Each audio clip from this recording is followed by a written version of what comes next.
Alicia on Demand. I'm Alicia. Welcome back to my channel where I focus on personal development and wellness. If you're looking for some inspiration, then you're in the right place.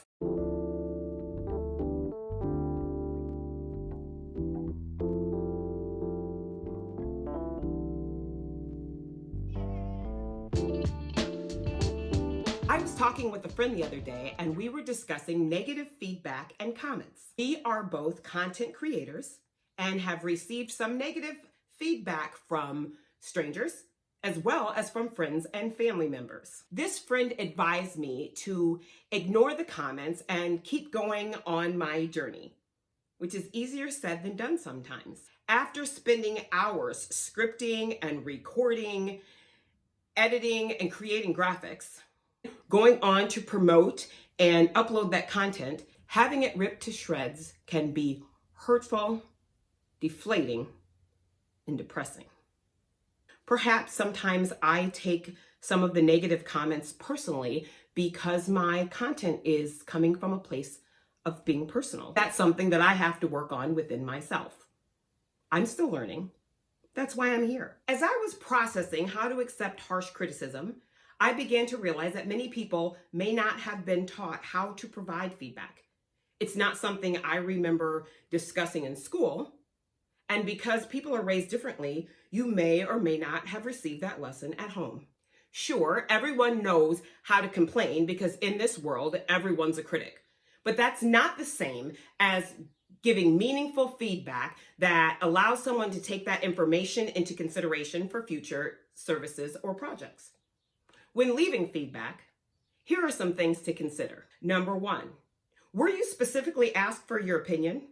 If no, maybe you weren't the target audience for the message. Maybe that person isn't interested in your opinion because you are known for your negativity or poor communication. It is perfectly okay to still have it, but it doesn't always need to be communicated, especially in the unsolicited environment. Speaking of unsolicited, it's a good idea to ask the person if they want feedback at this time. Simply say, hey, do you mind if I give you some feedback?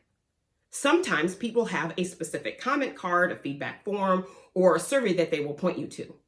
They don't always want that feedback in the moment, and you should respect that. So what if the person has solicited your feedback? Why do you think they asked for your opinion? Were they hoping to maybe learn something new? Did they just want positive affirmations from a friend? Maybe you know someone who is in a dark space and they just wanted some light. Now is not the time for your laundry list of grievances and complaints. Is this a new project that they're working out the kinks for? Maybe they want specific feedback. Can you hear the audio?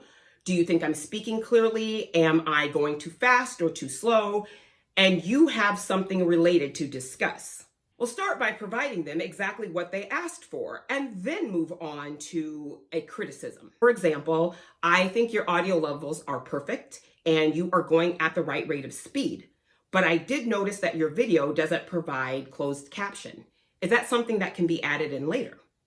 A second thing for you to ask yourself when getting ready to provide feedback is, does their behavior or service impact you in some way? Are you a consumer? Are you gaining or losing money from their activity? For example, I ordered your product and it arrived damaged. I noticed that it was just sitting loose inside the box. I would like a replacement. Can you wrap it in bubble wrap this time to make sure that it arrives safely? Is your health in danger? Is someone else's health in danger? In this case, your feedback should be fact-based. I am sick with food poisoning and the last thing I ate was seafood pasta at your restaurant at 7 p.m. last night. Another question you can ask yourself is, did you find something positive to start the conversation with? Criticism is received much better when you start out with something positive that the other person did. For an example, your restaurant is fabulous. I love the decor and the appetizers were tasty, but the main dish was a little bit salty and I don't think that I would order that again because of that. The fourth thing to consider is your relationship to the recipient. Is this a family member, a close friend, a service provider? Sometimes we are brutally honest to our friends and family members. Some things that people say to their sister will not fly to regular everyday people in the public. That being said, it's also important to remember that your close friends and family members have feelings too. There's a big difference between telling your best friend that the shirt that she has on is not flattering and telling her that her book sucks or her artwork is horrible. Tread lightly, or you could ruin that relationship. And that doesn't leave you off the hook when talking to strangers. It's important not to be rude or hurtful. Oftentimes, people are putting themselves out there in the world in a way that most people wouldn't. They can use encouragement. If you have negative feedback, wait for the right moment or forum, or keep it to yourself. Speaking of which, number 5, is this the right time to provide negative feedback? Is it in the midst of this person's stressful day? Is it at the end of their long day? Is the person in the middle of their project or their game, or is the game over and they're in the process of celebrating? This is not the right time. You are not doing anyone any good complaining or bringing negativity in the middle of an already stressful situation, or bringing down a moment of joy. Let people have their moment. I remember being at a high school sporting event where the team had won this big game. The players ran out into the crowd and they were cheering and celebrating. And one fan stopped one of the stars and said, you need to share the ball often. This is not about you. The team should be celebrating, not you. This was right after they won, seconds after winning a huge regional game. In the midst of their victory celebration, I saw the player's face immediately fall. This was not the time, nor was this feedback necessary. Which brings me to number 6. Is this feedback positive or negative? I try to go by the old adage where you praise in public and criticize in private. And speaking of praise, don't forget the praise. Always, always, always give specific positive feedback. Leave comments in the comment section, like people's posts and videos, send them a happy DM, share their content with others, and tell those people how you were inspired. Tweet your praise. The world doesn't get enough positive energy. When you have something positive to say, put it out there and let that person celebrate with you. Now, back to the criticism part. Criticize in private. Perhaps the person needs to make a change. You don't have to draw attention to their typo or their error. Have a one-on-one. Contact them via DM. Tell them what's going on. Give them something specific they can change, but don't draw attention to it for everyone to see. No one wants to be humiliated.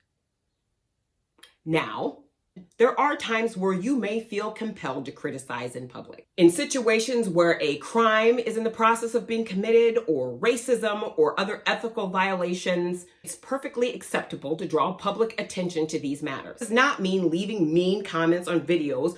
It doesn't mean that you have to be confrontational, because let's face it, most confrontational posts or criticisms will be deleted by the owner. They won't be listened to, or you'll just make yourself look like a jackhole in public. Speaking of which, moving on to number 7, be conscious of your delivery. Are you being rude or confrontational with the way that you're speaking to the person?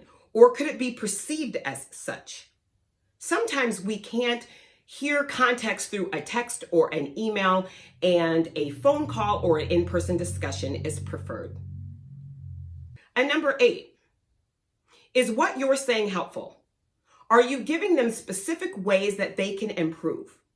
For instance, telling them they are speaking too fast and it would be helpful if they slowed down. That could be a little bit more helpful than saying you sound uppity or your video is boring. Number 9, are your suggestions realistic? Is it something that they even can change? Maybe the person has a specific medical condition. Telling someone to look at the camera and focus and they have a lazy eye. Or telling them that they are not speaking clearly and they have a speech condition. Sometimes it's important to sit back and reflect on the possibilities before just word vomiting everything negative that you have to say. Number 10, ask yourself what it is that you want from them. Do you just want to complain and unload it at their door and walk away? Is there a change that you want from them to make you satisfied? Which brings me to a bonus, number 11. Maybe this is a you problem. Maybe you're never going to be satisfied and you have a habit of going around and complaining and complaining and complaining and complaining. And you bring the negative energy. Maybe that's something that you need to evaluate within yourself. Perhaps the changes from other people aren't necessary and it's something that you need to change. Take time for personal reflection before criticizing others. Take into consideration that what is acceptable for you might not be acceptable for others. Think about things in terms of the person that you are providing the feedback to. So the bottom line, when providing feedback, review those questions and think before speaking. Your opinion isn't always necessary, but when you choose to give it, make sure it is helpful.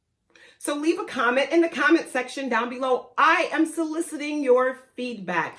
And let me know if there's something that I can do to improve my channel and my content, but also let me know if there's something that I'm doing right. I love positive feedback and I am open to the negative as well. Thank you for spending your time with me. I hope that this experience has left you feeling inspired. Please hit the like button if you like my content and subscribe and hit that notification bell so you can be notified the next time I upload. As always, I look forward to hearing from you.